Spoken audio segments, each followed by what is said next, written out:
মোৰ দেউৰে সদায় মোৰ কোঠালৈ আহে আৰু মোৰ চকুত কাপোৰ এখন বান্ধি দি কয় যে নবৌ, মই আপোনাৰ হাতত এটা বস্তু দিম, আপুনি চুই চাই ক'ব লাগিব যে সেই বস্তুটো কি।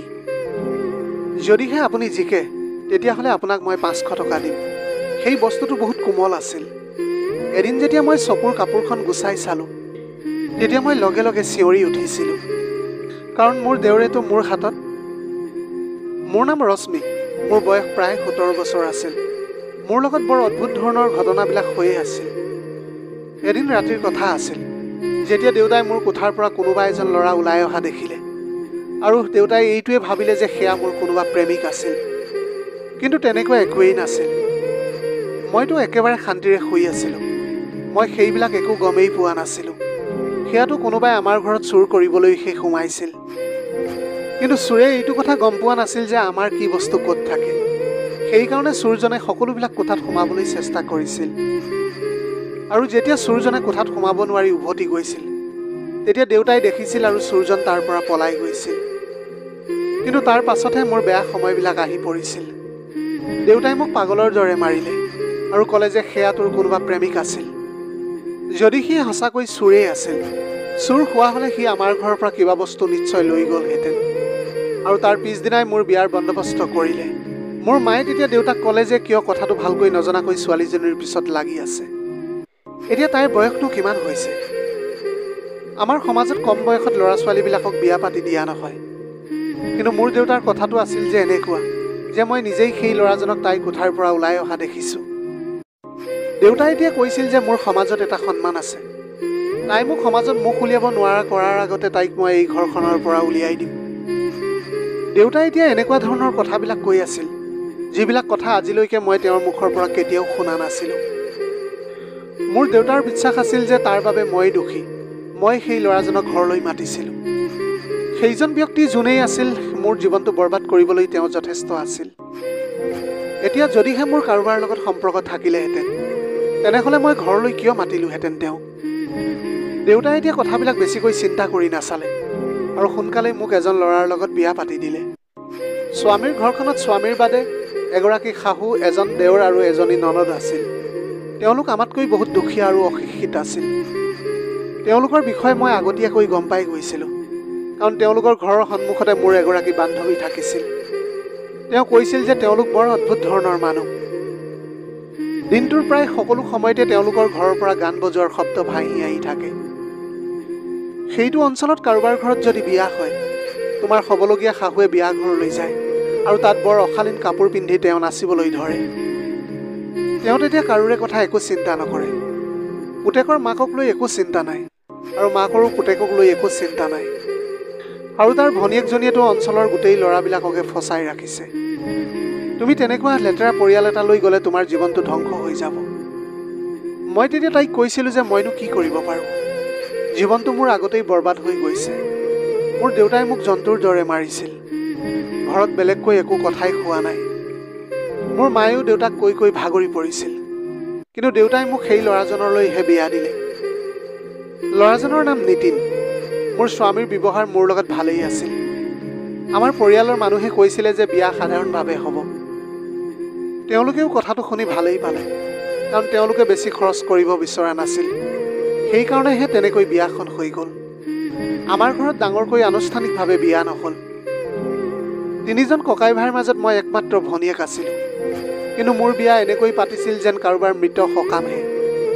মই এতিয়া বিয়া হৈ ঘৰৰ পৰা যাবলৈ বিচৰা নাছিলোঁ, কিন্তু মই যাবলৈ বাধ্য হৈ পৰিলোঁ।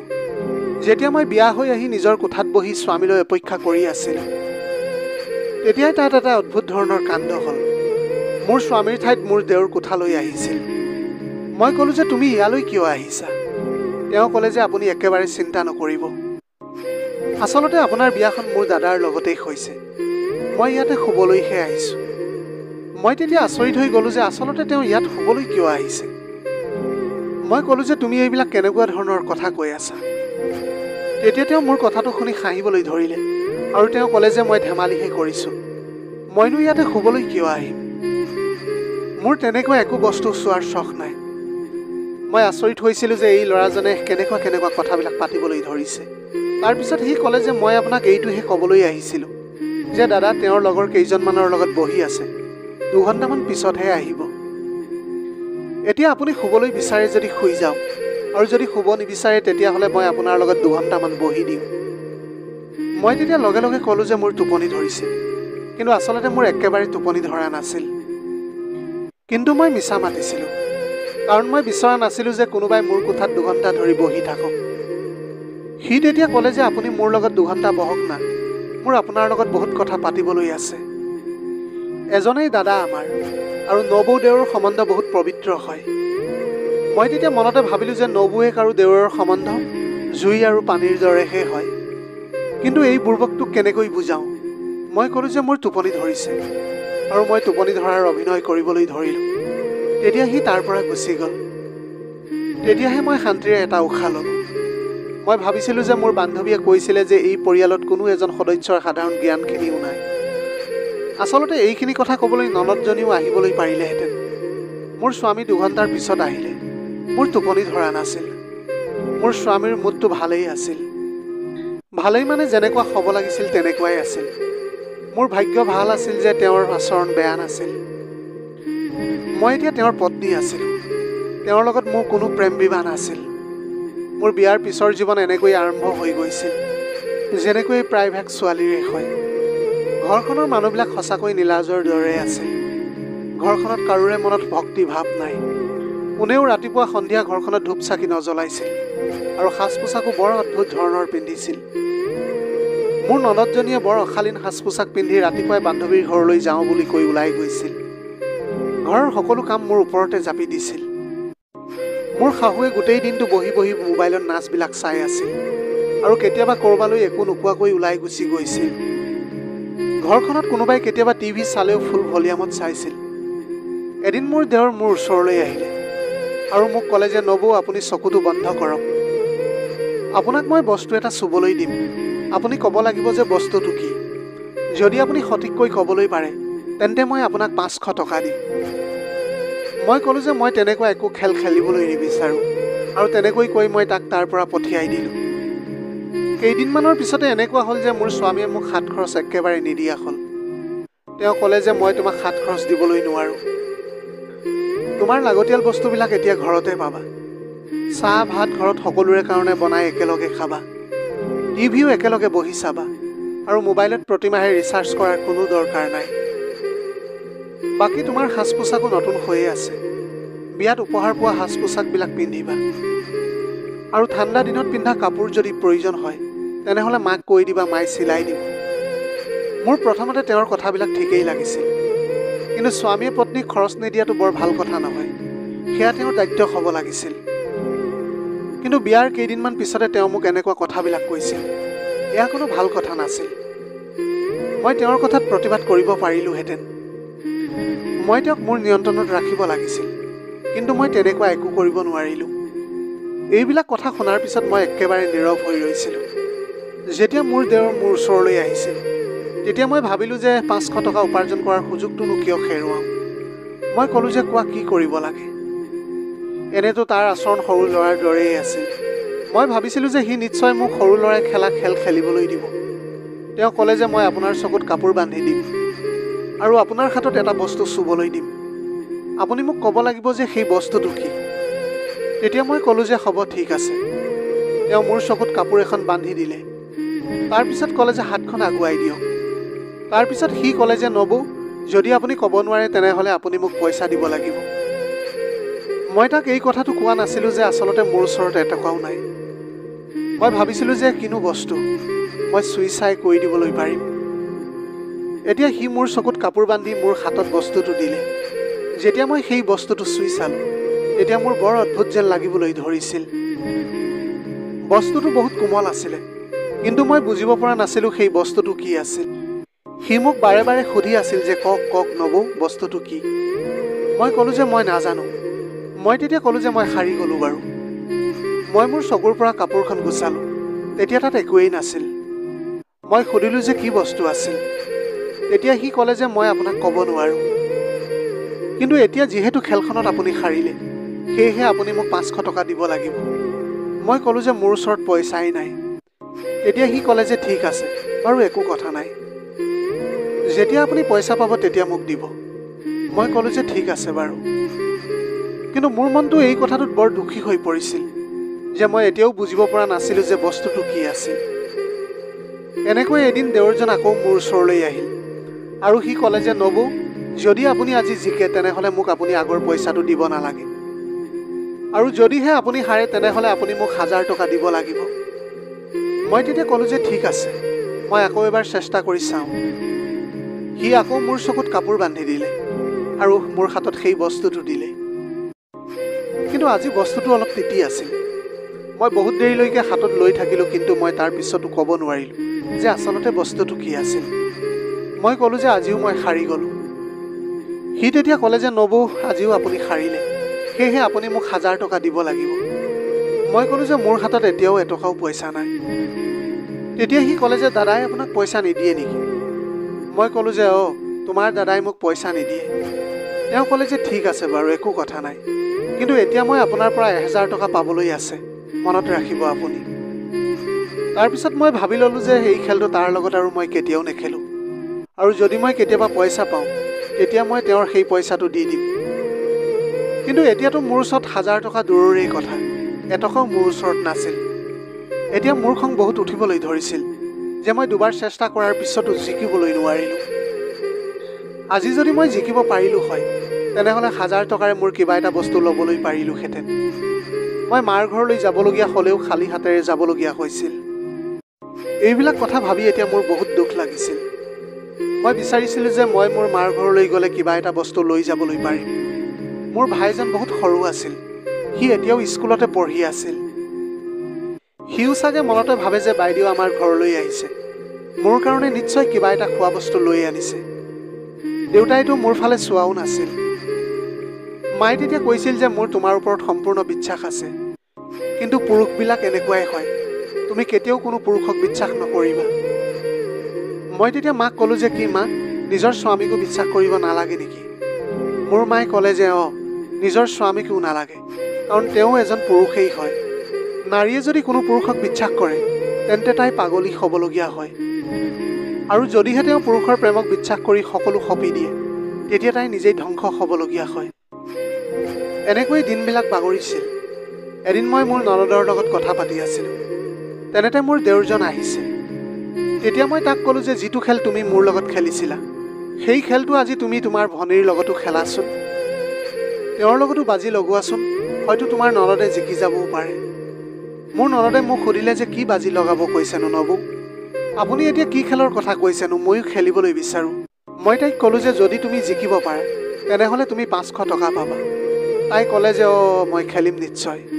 এতিয়া মোৰ দেউৰৰ পৰা 500 টকা উলিওৱাৰ ভাল সুযোগ আছিল, এনেও মই তাক বহুত পইচা দিবলৈ আছে।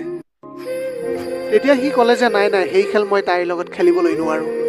মই তেতিয়া লগে লগে ক'লোঁ যে তুমি তাইৰ লগত কিয় খেলিব নোৱাৰা, তাইতো আমাৰ ঘৰৰে সদস্য হয়। তেতিয়া দেউৰে ক'লে যে নাই নাই নবৌ, এতিয়া আপোনাৰ লগতো আৰু সেই খেলটো নেখেলোঁ, আপুনি এই কথাটো কাৰোৰে আগতেই নক'ব। তেনেকৈয়ে কৈ সি তাৰ পৰা গুচি গ'ল। তাৰপিছত মোৰ ননদে মোক সকলো কথা সুধিলে, তেতিয়া মই তাইক সকলো কথা কৈ দিলোঁ। তেতিয়া তাই ক'বলৈ ধৰিলে যে নবৌ, মই আপোনাক এটা কথা আগতেই ক'ব লাগিছিল যে আমাৰ এইজন ভাই সৰুতে নলাত পৰিছিল আৰু তেতিয়া তাৰ মূৰত বহুত আঘাত পাইছিল সি। তেতিয়াৰে পৰা তাৰ মগজু একেবাৰে ভালকৈ কাম নকৰে। আপুনি এই কথাটো বেলেগৰ আগত নক'ব, আৰু তাৰ কোনো কথাতে আপুনি বেয়া নাপাব। সি কৰা উল্টা পুল্টা কামৰ বিষয়ে আপুনি দাদাৰ আগত নক'ব, নহ'লে দাদাই তাক পাগলৰ দৰে মাৰিব। দাদাই আগৰে পৰাই তাক তেনেকৈ মাৰে যেতিয়া সি তেনেকুৱা কিবা এটা উৎপাত কৰে। মই ভাবিলোঁ যে ননদে মোৰ লগত ধেমালি কৰি আছে, কাৰণ সকলো ভনীয়েকে ভায়েকৰ কথা ধেমালিতে তেনেকৈ কয়। সেইকাৰণে মই মোৰ ননদৰ কথাত বেছি গুৰুত্ব নিদিলোঁ। কিন্তু এদিন মোৰ বহুত পইচাৰ প্ৰয়োজন আছিল, আৰু মই মোৰ দেউৰক ক'লোঁ যে মই তোমাৰ লগত আকৌ সেই খেলটো খেলিবলৈ বিচাৰোঁ। তেতিয়া সি ক'লে যে ঠিক আছে বাৰু, এইবাৰ আপুনি জিকিব পাৰিলে আপোনাক মই 1500 টকা দিম। কথাটো শুনি মোৰ বহুত ভাল লাগিল, আৰু মই ভাবি ল'লোঁ যে সেইবাৰ মই জিকিমেই, কিন্তু এইবাৰো মই হাৰিলোঁ। তাৰ পিছতে মোৰ মনত এটা কুটবুদ্ধি খেলিলে। কোনো এটা বস্তু যদি সঠিক পথেৰে পাবলৈ নোৱাৰি তেনেহ'লে ভুল পথেৰে লাভ কৰিবলৈ পাৰি। ময়ো এতিয়া তাৰ লগত চিটিং কৰিম। এতিয়া মই তাক ক'লোঁ যে মই কাইলৈ তোমাৰ লগত শেষবাৰৰ বাবে এই খেলটো খেলিম, আৰু যদি মই জিকোঁ তেনেহ'লে তুমি মোক ৩,০০০ টকা দিব লাগিব। আৰু যদিহে মই হাৰি যাওঁ তেতিয়াহ'লে মই তোমাক ৫,০০০ টকা দিম। মোৰ দেউৰে এই কথাটো শুনি বৰ সুখ পালে। সি তেতিয়া ক'লে যে দাদাই চাগে আপোনাক বহুত পইচা দিছে ন? মই ক'লোঁ যে অঁ, মোৰ ওচৰত বহুত পইচা আছে আৰু বাজি খেলিলে বেছিকৈ খেলিব লাগে। মই কালিলৈ তোমাৰ লগত খেলিবলৈ সাজু আছোঁ। তেতিয়া দেউৰে ক'লে যে ঠিক আছে, কাইলৈ বহুত মজা লাগিব। যদি আপুনি হাৰে মোক কিন্তু ৫,০০০ টকা দিব লাগিব। ইয়াৰ আগতেও আপুনি বহুতবাৰ হাৰিছে, কিন্তু মই আপোনাৰ পৰা পইচা লোৱা নাছিলোঁ। মই ক'লোঁ যে তুমি চিন্তা নকৰিবা, মই তোমাক সেই গোটেই পইচা দি দিম। আমি ইজনে সিজনৰ লগত কথা পাতি আছিলোঁ। তেনেতে মোৰ স্বামী আহি পালেহি। মোৰ স্বামীয়ে ঘৰলৈ আহি মোক একো নোকোৱাকৈ ভিতৰলৈ সোমাই গ'ল। তাৰ অৰ্থ এইটো যে মই ভিতৰলৈ যাব লাগে। মই ভিতৰলৈ গুচি গ'লোঁ। তাৰপিছত মোৰ স্বামীয়ে মোক চাহ বনাই আনিবলৈ ক'লে। কিন্তু আজি কোঠাত সোমোৱাৰ লগে লগে তেওঁ মোক ক'লে যে তুমি যে তাৰ লগত কথা পাতি আছিলা, তুমি জানানে সি পাগল হয় বুলি? আপুনি এইবিলাক কি কথা কৈছে? আপোনাৰ ভণ্টিও কৈছে যে সি পাগল বুলি। মোৰতো তাক একেবাৰে পাগল নিচিনা লগা নাই। তেতিয়া মোৰ স্বামীয়ে ক'লে যে সি একেবাৰে পাগল, তাৰ মগজু বেয়া হৈছে, তাৰ পৰা তুমি সদায় দূৰত থাকিবা। সি কথা পাতি পাতি হঠাতে বেলেগ কথা কৈ দিয়ে। মই তেতিয়া মনতে ভাবিলোঁ যে আপোনাৰ মায়েও মোৰ লগত তেনেকুৱাই কথা পাতি পাতি হঠাতে মোক এনেকুৱা প্ৰশ্ন কৰিবলৈ ধৰে, যিবিলাক এগৰাকী শাহুৱেকে কেতিয়াও নিজৰ বোৱাৰীক নকৰে। আৰু তেওঁৰ ভনীয়েকৰ কথা তেওঁ গম নাপায় যে গোটেই অঞ্চলৰ মানুহৰ লগত তাইৰ কেনেকুৱা সম্পৰ্ক। মই তেতিয়া তেওঁক ক'লোঁ যে ঠিক আছে বাৰু, কিন্তু মই তেওঁক সেই খেলটোৰ কথা নক'লোঁ। মোৰ তেতিয়া বহুত পইচাৰ দৰকাৰ আছিল। যিহেতু মোৰ সৰু ভাইটিৰ জন্মদিন আছিল। প্ৰতি বছৰে তাৰ জন্মদিন ডাঙৰকৈ পতা হয়। মই তাক কথা দিছিলোঁ যে এইবাৰ জন্মদিনত মই তাক এটা ভিডিঅ' গেম আনি দিম বুলি। আৰু সেই ভিডিঅ' গেমটোৰ দাম আছিল ৩,০০০ টকা। সেইকাৰণে মোৰ পইচাৰ বহুত দৰকাৰ হৈছিল। মই মোৰ স্বামীৰ পৰা বিচাৰিছিলোঁ, কিন্তু তেওঁ দিবলৈ ৰাজি নহ'ল। মই সেই বস্তুটো কেতিয়াও দেখা নাছিলোঁ যিটো মোৰ দেউৰে মোৰ হাতত দিছিল। কিন্তু এতিয়া মই সেই বস্তুটো অনুভৱ কৰিবলৈ পাৰিছিলোঁ।